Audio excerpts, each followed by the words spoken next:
Assalamualaikum warahmatullahi wabarakatuh. Apa kabar anak-anak? Semoga kalian semua selalu sehat dan selalu dalam lindungan Allah Subhanahu wa taala. Gimana nih? Sekarang lagi zamannya COVID-19. Apa aja yang kalian lakuin? Semoga kalian juga nggak lupa ya untuk cuci tangan dan menjaga kebersihan kalian. Walaupun sekarang lagi karantina di rumah kan jangan lupa ya untuk belajar juga. Oke, sekarang kita akan belajar tentang bab 4. Ayo dibuka bukunya. Ya, hari ini kita akan belajar tentang nikmatnya mencari ilmu dan indahnya berbagi pengetahuan. Di sini anak-anak tahu nggak kalau ilmu itu berasal dari bahasa apa? Ya, dari bahasa Arab, yaitu alama ya'lamu ilman yang artinya mengetahui. Sedangkan lawan katanya yaitu jahlun artinya bodoh. Banyak sekali pengertian-pengertian ilmu yang bisa kalian dapatkan. Salah satunya bisa kalian lihat di buku atau di samping ini. Namun bila kita rangkum semuanya, ilmu pengetahuan adalah himpunan pengetahuan manusia yang telah dikaji dan dapat diterima oleh rasio. Ada juga ibarat mengatakan ilmu adalah cahaya kehidupan.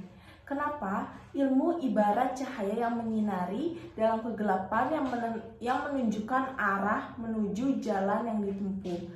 Seperti jika seseorang itu tidak mempunyai ilmu, ia akan tersesat jauh ke dalam kebodohan. Jadi, dengan ilmu manusia memperoleh segala yang ia cita-citakan, karena ilmu merupakan sumber kehidupan.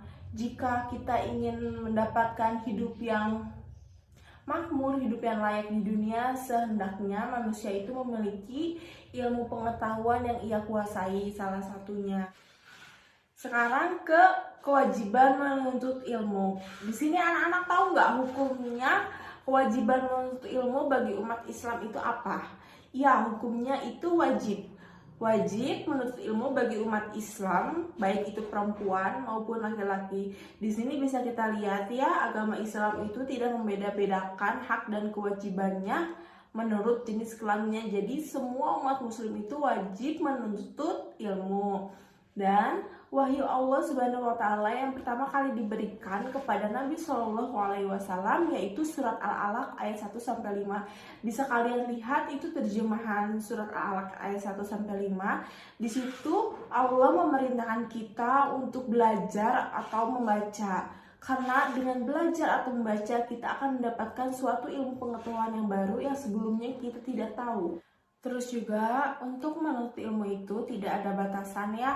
Kayak tidak dibatasi juga oleh jarak, usia, dan waktu. Kenapa? Seperti yang kita ketahui banyak sekali berita-berita di televisi, misalnya kayak di desa A untuk menempuh sekolah dasar B harus menempuh jarak yang jauh, harus menempuh jembatan yang jelek segala macam. Atau juga misalnya ada berita seorang nenek di Filipina umur 79 tahun baru selesai menamatkan sekolah dasarnya. Di sini kita bisa ambil hikmahnya bahwasannya menuntut ilmu itu memang tidak dibatasi oleh jarak, waktu, dan usia. Ya, sekarang kita akan ke poin selanjutnya, yaitu hukum menuntut ilmu. Adapun ilmu-ilmu bermanfaat yaitu wajib untuk kita pelajari, wajib untuk kita tekuni, wajib untuk kita tuntut. Namun, hukum-hukum menuntut ilmu itu wajib dan terbagi dua. Yang pertama adalah fardu kifayah dan yang kedua adalah fardu ain. Oke, Ibu akan jelaskan pertama-tama mulai dari fardu kifayah. Yang pertama fardu kifayah kan, menuntut ilmu nih ya, menjadi fardu kifayah berlaku ketika ilmu-ilmu yang dimiliki umat muslim sebagaimana juga dimiliki oleh golongan kafir.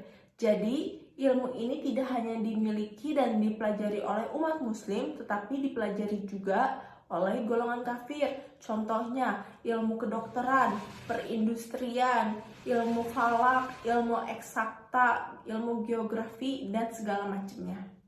Oke, jadi contoh-contohnya itu ya. Hukum menuntut ilmu menjadi fardu ain jika ilmu itu tidak boleh ditinggalkan oleh kaum muslimin dalam kondisi dan situasi apapun gitu.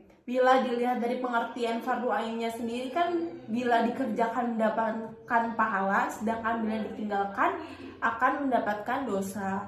Nah, contoh-contoh ilmu yang menjadi ilmu-ilmu fardu ain itu yaitu seperti ilmu mengenal Allah, ilmu bagaimana cara kita sholat, bagaimana cara kita beribadah, apa saja nama-nama malaikat. Nah, itu seperti contohnya ilmu-ilmu yang menjadi fardu ain. Ya, sekarang kita akan membahas tentang poin selanjutnya, yaitu keutamaan orang yang menuntut ilmu. Orang-orang yang menuntut ilmu dan mengajarkannya diberikan keutamaan oleh Allah Subhanahu wa Ta'ala dan Rasul-Nya, yaitu dengan diberikan derajat yang tinggi di sisi Allah. Adapun keutamaan-keutamaan lainnya antara lain sebagai berikut. Yang pertama, itu diberikan pahala di hari kiamat. Selanjutnya, diberikan derajat yang tinggi di sisi Allah, terus merupakan sedekah yang paling utama. Selanjutnya, lebih utama daripada seorang ahli ibadah, terus juga lebih utama dari sholat 1000 rakaat. Terus diberikan pahala seperti seseorang yang sedang berjihad di jalan Allah. Dan yang terakhir adalah dinaungi orang para malaikat dan dimudahkan jalan untuk menuju surga. Kita akan ke poin selanjutnya, yaitu ayat-ayat tentang ilmu pengetahuan. Salah satunya ayat tentang ilmu pengetahuan yang saya akan ajarkan yaitu Quran surat At-Taubah ayat 122 yang ada di sini di samping saya ayat-ayatnya, dan saya akan membacakan artinya, yaitu dan tidak sepatutnya orang-orang mukmin itu semuanya pergi ke medan perang. Mengapa?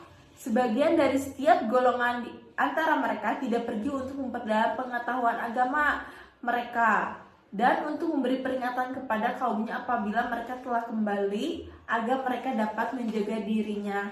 Nah, di sini saya akan membahas kandungan ayat ini dan apa hubungannya dengan ilmu pengetahuan yang sedang kita pelajari sekarang. Jadi, dalam ayat ini menjelaskan bahwa tidak seharusnya umat muslim pergi ke medan peperangan bila peperangan itu bisa dilakukan oleh sebagian umat muslim saja. Kenapa? Bila semua umat muslim pergi ke medan perang, walaupun medan perangnya ini hanya membutuhkan sebagian kaum muslimin saja, nanti tidak ada orang yang mengajar, tidak ada orang yang belajar, tidak ada orang yang menuntut ilmu. Jadi seharusnya bila medan perang ini hanya membutuhkan sebagian dari kaum muslimin, tugas-tugas masyarakatnya harusnya dibagi seperti ada yang ke medan perang, ada yang belajar, ada yang memperdalam ilmu agama. Apa seperti itu supaya ajaran-ajaran agama dapat diajarkan secara merata dan dakwah tetap dapat dilakukan secara efektif dan bermanfaat sehingga kecerdasan umat Islam itu dapat ditingkatkan dan tidak mengalami ketertinggalan. Oleh karena itu ayat ini menjelaskan dan menetapkan bahwa fungsi ilmu adalah untuk mencerdaskan umat. Jadi tidaklah benar ketika suatu ilmu itu dijadikan hanya untuk menaikkan pangkat, hanya untuk mencari kedudukan, atau untuk keuntungan pribadi, apalagi untuk kita merasa sombong jikalau kita sudah memiliki ilmu yang tinggi, merasa sombong terhadap orang-orang misalnya yang belum tahu tentang pengetahuan itu misalnya. Jadi tidaklah seharusnya kita merasa sombong terhadap orang-orang yang belum mengetahui. Ya anak-anak, tadi kan Ibu sudah menjelaskan semua materi tentang nikmatnya mencari ilmu dan indahnya berbagi. Kemudian sekarang Ibu meminta coba buka LKS-nya halaman 62 bagian B. Mari kita isi bersama-sama. Ibu akan membacakan soalnya, kemudian kalian mengisi ya. Oke, yang pertama, tulislah dalil tentang menuntut ilmu wajib bagi setiap muslim. Silakan diisi. Ya, betul, jawabannya ada di sini ya. Oke, yang kedua lanjut. Berilah contoh mencari ilmu yang hukumnya fardu ain. Contohnya, contoh ilmu yang hukumnya fardu ain yang telah Ibu jelaskan tadi. Sudah? Ya, jawabannya ada di samping ya. Oke, betul. Nah, yang ketiga, artikan hadis di atas. Artikan saja hadis di atas. Sudah semuanya? Ya, sudah. Coba samakan dengan jawaban yang di samping. Sudah? Oke, lanjut ke nomor 4. Sebutkan keutamaan menuntut ilmu. Silahkan menyebutkan keutamaan menuntut ilmu minimal 3. Sudah ada anak? Ya, silakan. Salah satu dari 3 poin yang kalian isi ada jawabannya di sampingnya. Dan yang terakhir, mengapa kita harus bersungguh-sungguh dalam menuntut ilmu. Nah, untuk poin nomor 5 ini, pendapat kalian saja ya bagaimana? Dan kenapa kita harus sungguh-sungguh menuntut ilmu? Itu terserah jawaban kalian saja. Ya, salah satu jawabannya ada di sini. Kalau jawabannya ada di sini berarti benar ya. Sudah selesai semuanya. Bila sudah selesai mengerjakannya dan sudah selesai menilainya, coba tutup bukunya. Ayo kita mereview bareng-bareng. Jadi tadi hari ini kita sudah belajar tentang apa saja? Ya, pengertian ilmu, terus hukum ilmu, terus keutamaan orang yang mencari ilmu, dan ayat dan hadis tentang mencari ilmu. Hari ini kita belajar tentang nikmatnya mencari ilmu dan indahnya berbagi. Semoga kalian bisa paham, semoga kalian bisa mengambil hikmah dari pelajaran yang Ibu ajarkan hari ini. Mohon maaf bila ada salah-salah kata, mohon maaf bila anak-anak kurang memahami, dan semoga kalian bisa paham dengan materi hari ini. Wassalamualaikum warahmatullahi wabarakatuh.